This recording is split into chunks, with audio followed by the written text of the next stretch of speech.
15 minutes gone, and in the second leg, no score.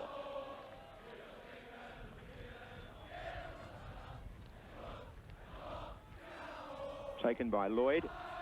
David Needham with the flick on. Francis! Has he got it in? He has!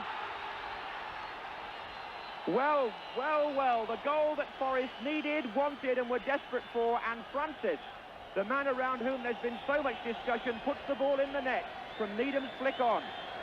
And Forest are level on aggregate, and this tie has opened up again. Nottingham Forest back now, full of hope, back in the land of credibility in this European Cup tie. And look at the free kick taken by Larry Lloyd. Watch for David Needham's flick on. And now watch Francis coming in. There he is. That's the man who scored the winning goal in the final last season, and he has restored Forest's European Cup dreams again tonight. That was Needham. This is O'Neill. Chaletsky. McGovern. Birtles turning. That'll give Forest so much heart now. Drive by Birtles. Oof. You can see the confidence soaring now in the Forest side. Just what they required with the goal when it came when it did, and Birtles almost got another one there. It didn't miss the post by much, did it?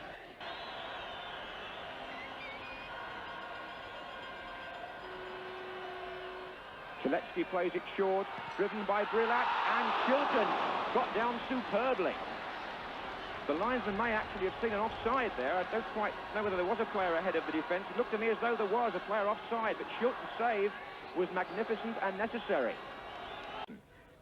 Needham. Aimed at Francis, number 10.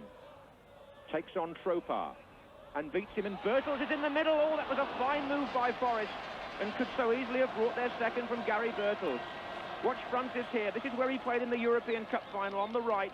Gets his cross in, Birtles the flick header, Rudverlight the save.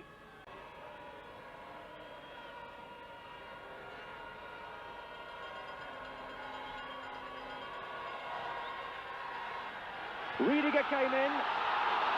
That's the man who scored in the first leg. And he wasn't far away with that header either. Chaletsky bends the corner long and high, and Riediger comes in with the header, and it drops just over. Shilton scrambling slightly. They've settled down well. Here's Francis. But there's still a long way to go. That was no Axel Riediger. Oh, he's gone past Larry Lloyd very smoothly. Next is the player in the centre waiting for the ball to be played in. It made it played behind him. It is to Chaletsky. Chaletsky shot! That was a sweeping move by Dynamo Berlin, and shows that the captain, Chaletsky, is the man on the end of so much. Here's Riediger, having slipped Larry Lloyd. He waits for support, plays the ball right across a fine ball, that. Beautifully delivered, and Chaletsky's drive wide of the near post. John McGovern. O'Neill. This is the close football that Forest can be very good at on the edge of the penalty area. Still O'Neill. Francis turning. Oh, he's got another one.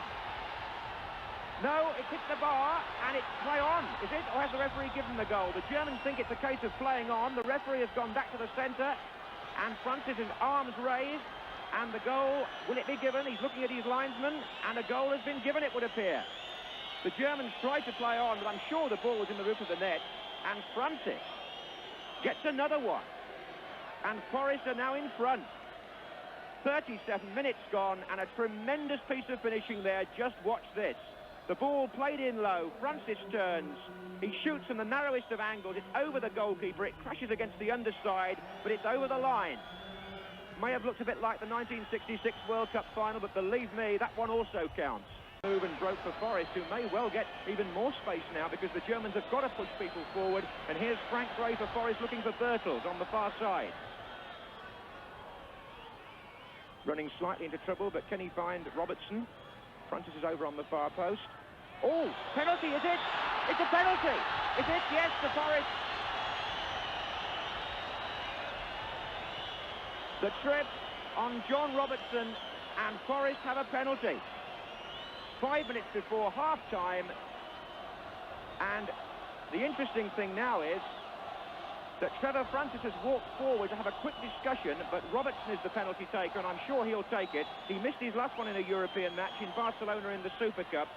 but he scored unerringly twice past Ray Clements in the League Cup semi-final, and now he could surely put this European tie almost without question beyond doubt. John Robertson.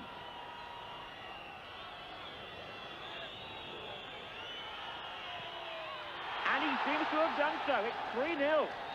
And Forest here have almost gone into dreamland. Who would have thought that in the first half they would be 3 goals up? 2 for Francis, who's got his arms around the scorer of the third, Robertson, himself brought down and himself the penalty taker. Just see here as he takes it with the right foot, Rudvalite goes to his left and he goes entirely the wrong way. Lovely kick by Robertson. Going to make anything at all of this. Tuletsky with the kick. Pelkar jumps nowhere near the ball. Strasser miscues his shot. Oh, and that's a foul by Robertson. It's a penalty. Nowak was fouled by John Robertson, and a penalty has been given. The right back in the attack was brought down. A reverse situation to the first half, and John Robertson, who won that first half penalty, now gives one away. So, a chance for Dynamo Berlin to get back into the match. 5 minutes into the second half. Tuletsky is the dead ball expert, the captain of number 7. He will take the kick against Shilton. And scores! And the stadium comes to life. And it's remarkable that all but one of the goals scored against Nottingham Forest in away legs in the European Cup have been scored from the penalty spot. And it was from there that Shilton was beaten here by Tuletsky, the Dynamo captain, who really drove it. Shilton guessed right and actually was terribly unlucky. Look at that, he wasn't far away, the goalkeeper.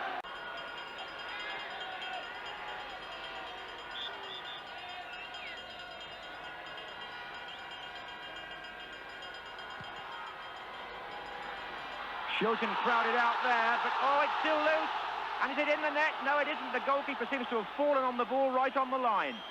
The Germans are appealing it was over the line in the first place. Now, what's the referee going to do? It was a real scramble. Forrest are just sort of trying to sort it all out. I think he must give Shilton a free kick for what happened on the line. He was battered and they're appealing it went over the line there.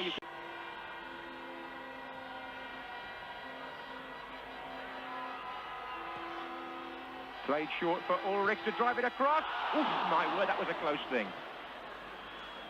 The linesman on the far side was flagging anyway, actually, so it probably wasn't as close as it may have looked.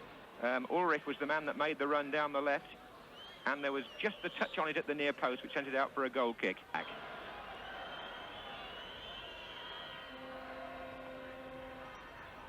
Tuletsky takes. Nowak gets a touch on it. Net! Oh, he's missed it. Well, the German players flopped to their knees then. They saw their last chance go of staging a dramatic recovery because number 11, Wolf Rudiger Netz, had a clear shooting chance here. On the volleys, that's true, but he had a sight of Shilton's goal and he put the ball inches past Forest's far post, and Netz will regret that miss. And the referee has blown and Nottingham Forest are there in the semi-final. A performance which, bearing in mind how things stood before tonight, was against the odds. They were a goal down, but 3 first-half goals did the trick for Forest. As you can see from the caption, Tuletsky got one back for Dynamo in the second half and gave the second half an added edge, in fact, with the Germans coming forward. But Forest's organisation then took over, their flair having got them the first-half lead. And once again, Brian Clough and Peter Taylor have pulled off what looked so unlikely. And their team, after the disappointment of Saturday's defeat at Wembley, performed magnificently here in East Berlin tonight.